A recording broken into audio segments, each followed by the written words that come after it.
श्री शिवाय नमस्तुभ्यम। फ्रेंड्स, आप सबका स्वागत है। फ्रेंड्स, आप सबको हैप्पी जन्माष्टमी। आज जन्माष्टमी का एक पर्व है और ये पर्व हमारे भारतवर्ष में 2 दिन सेलिब्रेट किया जाएगा। एक है 18 अगस्त और दूसरा है 19 अगस्त। तो ये 2 दिन आप कृष्ण भगवान की बहुत पूजा करना, अर्चना करना, सेवा करना, भजन करना, कीर्तन करना, कृष्ण भगवान का वरदान प्राप्त करना, क्योंकि आज जो हमारी टिप्स है, जो टिप्स एंड टॉक्स है वास्तु के आधारित, वो भगवान श्री कृष्ण को प्रिय मोर पंख के ऊपर ही है। फ्रेंड्स, आपने अक्सर देखा होगा कि भगवान श्री कृष्ण के मुकुट में मोर पंख को स्थान दिया गया है, क्योंकि भगवान को अत्यंत प्रिय ये मोर पंख है। मोर पंख का अगर उपाय आप वास्तु की दृष्टि करेंगे तो आपके जीवन के अंदर बहुत बड़ी समस्या है, उसका समाधान हो जाएगा। तो फ्रेंड्स, आपको क्या करना है? आपको इस वीडियो के अंदर हम मोर पंख के कई ऐसे उपाय बताएंगे जिससे आपको स्टडी से लेके जो प्रॉब्लम सता रही है उसका समाधान हो जाएगा। पति पत्नी के आपसी जो रिलेशन है उसमें एकदम प्यार भरा रिलेशन हो जाएगा और जो आर्थिक तकलीफ है यहाँ पे वो भी सॉल्व हो जाएगी। तो फ्रेंड्स, आर्थिक उन्नति के लिए हमारा पहला उपाय है मोर पंख को आपके वास्तु के अनुसार कौन सी दिशा में लगाएं। तो यहाँ आपको हम बताएंगे कि अगर आप मोर पंख को वास्तु के हिसाब से लगाना चाहते हो तो कौन सी दिशा में लगाओगे और उससे क्या बेनिफिट होगा। तो फ्रेंड्स, यहाँ हम आपको बताएंगे मोर पंख रखने की सही दिशा। वास्तु शास्त्र के अनुसार दक्षिण दिशा में, अगर आप आपके घर की दक्षिण दिशा में मोर पंख को रखने से आर्थिक तंगी दूर होती है। इस दिशा में मोर पंख रखने से कभी धन की कमी नहीं होती। तो फ्रेंड्स, अगर आप दक्षिण दिशा में मोर पंख को रखेंगे या वहां पे स्टिक करेंगे तो आपके जीवन की आर्थिक तंगी दूर होगी और कभी भी घर में धन की परेशानी नहीं आएगी। चाहे आप ऑफिस के अंदर, चाहे आप इंडस्ट्रीज में, फैक्ट्री में या आपके घर के अंदर दक्षिण दिशा में ये मोर पंख स्टिक कर दीजिए या एक फ्रेमिंग करवा के उसको वहां पे लगा दीजिए तो आपकी आर्थिक परेशानियां दूर हो जाएगी। फ्रेंड्स, दूसरा उपाय है मोर पंख जो है फ्रेंड्स घर की पूर्व या फिर उत्तर पश्चिम दिशा की ओर रखना शुभ होता है। यहाँ पे अगर आप एक मोर पंख को घर के यानी वास्तु के, चाहे वो आपका घर हो, फैक्ट्री हो, इंडस्ट्रीज हो, वहां की पूर्व दीवार या उत्तर और पश्चिम दीवार पे भी अगर आप मोर पंख रखोगे तो वो आपके लिए अति शुभ होगा। तो यहाँ पे आपको क्या होगा, यहाँ पे आपको आपकी प्रसन्नता, आपकी कहते हैं एक प्रशंसा होगी, आपकी नेम फेम बढ़ेगी, आपके वहां पे पॉजिटिविटी आएगी। मोर पंख अनेक वास्तु दोष का निवारण करते हैं, क्योंकि ये इतना चमत्कारी फल है। पर ये सब उपाय करने से पहले यहाँ मैं आपको खास विशेष नोटिस करवाना चाहता हूँ। जब भी आप मोर पंख का उपाय करो तो उपाय करने से पहले आपको क्या करना है, इस जन्माष्टमी के पर्व में यानी आज आपको मोर पंख मार्केट से लाना है और आपको शिवरात्रि जन्माष्टमी की पूजा में मोर पंख रखना है, कृष्ण भगवान को अर्पण करना है, उनको मोर पंख अर्पण करना है और उनको मोर पंख देना है। फिर आप कृष्ण भगवान की पूजा कीजिए और दूसरे दिन इस मोर पंख का जो मैं आपको उपाय बता रहा हूं वो उपाय कीजिए। तो फ्रेंड्स, आपको मैं बताऊंगा कि मोर पंख कैसा होता है। तो मोर पंख आपने देखा होगा, एक बार मैं आपको मोर पंख के बारे में भी थोड़ा एक ऐसा दिखा देता हूं कि आपके समझ में आएगा कि मोर पंख की दृष्टि से।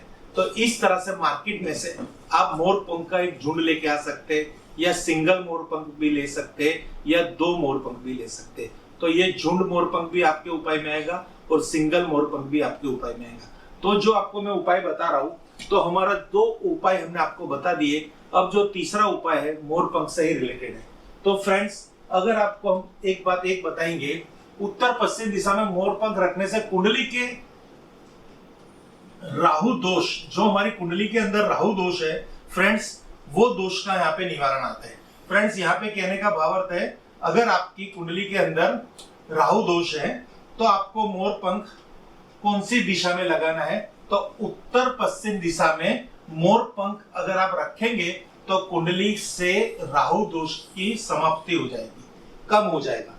यानी राहु दोष की जो असर है हमारी कुंडली के अंदर वो कम हो जाएगी मोर पंख को उत्तर पश्चिम दिशा में रखने से या वहां पे स्टिक करने से। तो फ्रेंड्स, यहाँ पे देखिए, उत्तर पश्चिम दिशा में रखने से मोर पंख का एक ये विशेष लाभ भी है। बच्चों की पढ़ाई में मन न लगने के लिए जो बच्चे को कहते हैं स्टडी के अंदर उनका ध्यान नहीं रहता, कॉन्सेंट्रेट नहीं रहता, तो आपको क्या करना है, एक मोर पंख का जो झुंड है वो उनकी स्टडी टेबल पे रखना है। पर मोर पंख जन्माष्टमी के दिन भगवान श्री कृष्ण की पूजा में रखे हुए ही मोर पंख का यहाँ उपाय होगा, क्योंकि भगवान के आशीर्वाद उसमें प्राप्त होंगे। भगवान को अति प्रिय है, उनकी साधना में, उनके चरणों में, उनकी पूजा में पूरी रात मोर पंख रखने हैं और सेकंड डे उपाय करने हैं, चाहे वो कोई भी मोर पंख हो, चाहे कोई भी दिशा में लगाना हो। तो अगर आपके बच्चे की स्टडी के अंदर ध्यान नहीं रह रहा, उसकी स्टडी में चाहे ऐसे रिजल्ट नहीं आ रहे, बच्चों की पढ़ाई में मन नहीं लग रहा, कॉन्सेंट्रेट नहीं हो रहा है, तो आप एक मोर पंख का झुंड उनके स्टडी टेबल पे रख दीजिए और देखिए दिन प्रतिदिन बच्चे की पढ़ाई के अंदर क्या चमत्कार आता है, क्या उसमें चेंजेस आता है, कितनी कॉन्सेंट्रेट होती है, उनकी याद शक्ति में, उनकी विचार शक्ति में, लेखन शक्ति में, उनकी स्मरण शक्ति में वृद्धि होगी।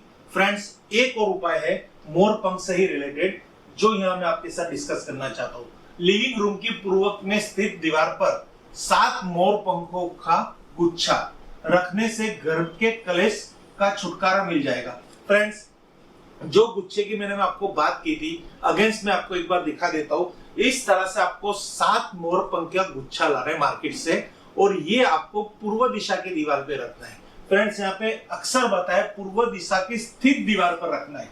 फ्रेंड्स, 7 मोर पंख के गुच्छे को, तो उससे क्या होगा कि घर के अंदर जो तनाव रहते हैं, जो झगड़े रहते हैं, एक दूसरे का कलेश रहते हैं, आए दिन घर में बहुत बड़े कलेश मच जाते हैं, वातावरण एकदम कहते हैं कलेशपूर्ण रहता है, तो उसकी निवारण के लिए, वो समाप्ति के लिए, घर में सुख शांति समृद्धि के लिए और घर में शांति के लिए, सुख के लिए ये उपाय आपको करना है मोर पंख के गुच्छे का। ये 7 मोर पंख को पूर्व दिशा की दीवार पे लगाना है, या पूर्व दिशा स्थित जो दीवार है वहां किसी भी गमले में ये गुच्छे को रखना है, 7 मोर पंख को। तो आपको विशेष लाभ रहेगा आपके घर के सदस्यों के बीच आपसी तनाव में और आपसी झगड़ों में। इसी तरह हम बात करेंगे फ्रेंड्स, अगर शादीशुदा की जिंदगी में खुशी बरकरार रखने के लिए बेडरूम में 2 मोर पंख, तो यहाँ पे आपको क्या करना है, अगर किसी पति पत्नी के बीच में कई दिनों से, कई महीनों से कुछ ऐसी कलेश चल रही है, मन मुटाव चल रहा है, यहां तक कि कहते ना तलाक की नौबत आ चुकी है, पति पत्नी एक दूसरे से बात करने में राजी नहीं है, तो ऐसी स्थिति में भगवान श्री कृष्ण के आशीर्वाद रूप 2 मोर पंख उनके बेडरूम में आप रख दीजिए और देखिए शीघ्र चमत्कार मिलेगा। तुरंत उनके जीवन के अंदर कोई भी ऐसा मन मुटाव होगा, मतभेद होगा, मनभेद होगा, आपसी दूरियां होगी, वो दूरियां दूर हो जाएगी, एक दूसरे में प्यार जागृत होगा और उनके बीच में जो भी तकरार है वो सॉल्व हो जाएगी। फ्रेंड्स, यहाँ पे मैंने आपको मोर पंख से रिलेटेड जो भी उपाय किए, आपको ये उपाय करने से पहले एक श्रद्धा रखनी है, और जो भी आप उपाय कीजिए तो आपके पास 18 अगस्त और 19 अगस्त में जन्माष्टमी की जो आप पूजा करने चाहते हो, उसमें मोर पंख को अर्पण करके भगवान श्री कृष्ण को चढ़ा के ये उपाय कर लीजिए। आप देखिए कुछ ही दिनों में आपके जीवन में कितना चेंज आता है, कितनी समृद्धि प्राप्त होती है, घर में कितनी खुशी आती है। हर हर महादेव, हर हर महादेव।